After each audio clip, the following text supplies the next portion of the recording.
उहे मुहाजिर ऐं अंसार जेकी अव्वल ईमान आणे सभिनी खां अॻरा थिया हुआ ऐं पिणु उहे जेकी खाउन पोइ वधि में वधि सुहिणे नमूने में संदन रस्ते ते हलिया, तिन खां अल्लाह राज़ी थियो ऐं हू अल्लाह खां राज़ी थिया। बिस्मिल्लाहिर्रहमानिर्रहीम। मुआविया इब्न अबी सुफियान रज़ियल्लाहु अन्हुमा मुहम्मदुर रसूलुल्लाह सल्लल्लाहु जी नज़र में पक्को ऐं सचो मुसलमान आहे, लिहाज़ा उन्हनि जे ईमान जे बारे में शक करणु क़तअन जाइज़ कोन्हे। सही बुखारी हदीस नंबर 7109 जे अंदरि वज़ाहत मौजूदु आहे। सैयदना अबू बकर रज़ियल्लाहु अन्हु बयान था कनि, बैन नबी सल्लल्लाहु अलैहि वसल्लम यख़्तुबु जाअल हसन, नबी अलैहिस्सलातु वस्सलाम ख़ुतबो ॾेई रहियो आहे, सैयदना हसन रज़ियल्लाहु अन्हु अचानक आया। फ़क़ाल नबी सल्लल्लाहु अलैहि वसल्लम इब्नी हाज़ा सय्यिदुन वलअल्लल्लाह अन युस्लिह बिही बैन फ़िअतैन मिनल मुस्लिमीन। पाण अलैहिस्सलातु वस्सलाम चवण लॻा, मुंहिंजो ही बच्चो यानी हसन सरदार आहे, सरदार आहे। अल्लाह हिननि जे ज़रिए मुसलमान जे ॿिनि वॾियुनि जमातुनि जे विच में सुलह ऐं ठाहु कराईंदो। क़ाबिल गौर अखर रसूलुल्लाह सल्लल्लाहु अलैहि वसल्लम फरमायो त हिन शहज़ादे जे ज़रिए अल्लाह मुसलमान जे ॿिनि जमातुनि जे विच में सुलह ऐं ठाहु कराईंदो।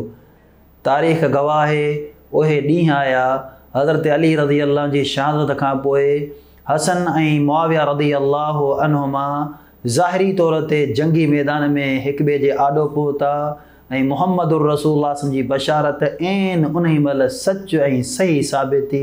सैयदना हसन ख़िलाफ़त छॾे करे हज़रत मुआविया रज़ियल्लाहु अन्हु जे हथ ते बेअत करे तमामु मुसलमाननि जो इजमाई ऐं इत्तिफ़ाक़ी अमीर हुक्मरान ख़लीफ़ो अमीरुल मोमिनीन मुआविया बिन अबी सुफ़ियान रज़ियल्लाहु अन्हुमा खे तस्लीम करे मुहम्मदुर रसूलुल्लाह सल्लल्लाहु अलैहि वसल्लम जी ने पेशन गोई खे हक़ ऐं सच साबित कयो। क़ाबिल गौर जुमला, ए ॿई जमातूं रसूलुल्लाह सल्लल्लाहु अलैहि वसल्लम वटि मुसलमान आहिनि।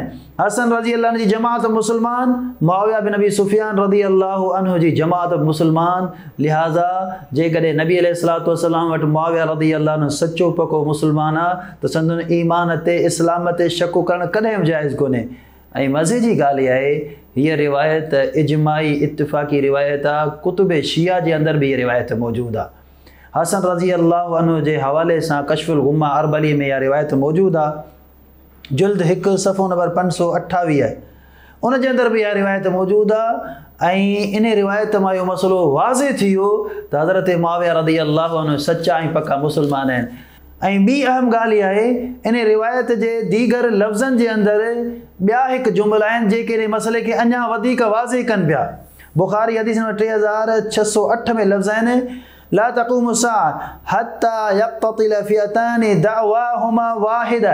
पाण फरमायो एसि ताईं क़यामत कोन ईंदी जो मुंहिंजी उम्मत जे ॿिनि जमातुनि जे विच में लड़ाई थी पवंदी, झगड़ो थी पवंदो, दावाहुमा वाहिद, ॿिन्ही जी दावा हिकु हूंदी। सुभान अल्लाह, यानी तौहीद, ईमान, इस्लाम ॿिन्ही जो साॻियो आहे, हक़ आहे। नबी अलैहिस्सलातु वस्सलाम फरमायो दावाहुमा वाहिद, ॿिन्ही जी दावा हिकु आहे, साॻी आहे। ऐं सही बुखारी हदीस नंबर 7121 जे अंदरि लफ़्ज़ आहिनि, ला तक़ूमु अस्साअ हत्ता तक़्ततिल फ़िअतान अज़ीमतान यकूनु बैनहुमा मक़्तलतुन अज़ीमतुन दाअवतुहुमा वाहिदतुन, ॿिन्ही जी दावत साॻी आहे। सुभान अल्लाह, यानी हज़रत अली रज़ियल्लाहु अन्हु ऐं हज़रत मुआविया रज़ियल्लाहु अन्हु जे विच में जेके लड़ायूं थियूं, ज़ाहिरी तौर ते इहे लड़ायूं असांजे साम्हूं मौजूदु आहिनि, लेकिन हक़ीक़त में मुहम्मदुर रसूलुल्लाह सल्लल्लाहु अलैहि वसल्लम हदीस जे पेश नज़र नबी अलैहिस्सलातु वस्सलाम फरमाए ॿिन्ही जी दावत साॻी आहे, ॿिन्ही जी दावा बि साॻी आहे। यानी ॿई पंहिंजे पाण खे इस्लाम ॾांहुं मनसूब कनि पिया, ईमान ॾांहुं मनसूब कनि पिया, ऐं इन दावा में सचा आहिनि, छो त मुहम्मदुर रसूलुल्लाह सल्लल्लाहु अलैहि वसल्लम उन्हनि खे मुसलमान करार ॾिनो आहे। तंहिंजे करे उलमा फरमाइनि था, हसन रज़ियल्लाहु अन्हु जेका ख़िलाफ़त छॾे करे हज़रत मुआविया जे हथ ते बेअत कई, हुसैन रज़ियल्लाहु अन्हु बेअत कई, ऐं तमामु सहाबा अहले बैत समेत सभिनी बेअत कई, इहो वाज़े फ़ैसिलो दलालत करे थो त इहा बेअत नबी अलैहिस्सलातु वस्सलाम खे पसंदि आहे, अल्लाह ताला खे पसंदि आहे। तंहिंजे करे मुहम्मदुर रसूलुल्लाह सल्लल्लाहु अलैहि वसल्लम हसन रज़ियल्लाहु अन्हु जे इन फ़ैसिले जी तारीफ़ कई आहे। पाण चवण लॻा, ही मुंहिंजो बचड़ो शहज़ादो आहे, ही मुंहिंजो पुटु शहज़ादो आहे। छाजे करे तारीफ़ बि थिए, जो ही मुसलमान जे विच में सुलह कराईंदो। मक़सदु इहो आहे त इहा लड़ाई या इहो क़िताल अल्लाह हुनजे रसूल अलैहिस्सलातु वस्सलाम वटि पसंदीदा कोन हो, बल्कि पसंदीदा इहा शइ हुई त मुसलमान जे विच में ठाह थिए ऐं हसन रज़ी अल्लाह अन्हु ने ठाह जा सबब बणिया। नबी अलैहिस्सलातु वस्सलाम हसन रज़ी अल्लाह अन्हु जे हिन फ़ैसिले जी तारीफ़ कई आहे। साबित थियो त हसन रज़ी अल्लाह अन्हु जो फ़ैसिलो मुबारक फ़ैसिलो आहे जंहिंजी नबी अलैहिस्सलातु वस्सलाम तारीफ़ कई आहे। इहो दलालत करे थो त मुआविया रज़ी अल्लाह अन्हु हक़ सच अमीरुल मोमिनीन ख़लीफ़तुल मुस्लिमीन हुआ। अस्सलामु अलैकुम व रहमतुल्लाहि व बरकातहू। सब्सक्राइब करियो ऐं बेल आइकन ते क्लिक करियो त जीअं असांजी हर नई वीडियो जो नोटिफिकेशन मिले।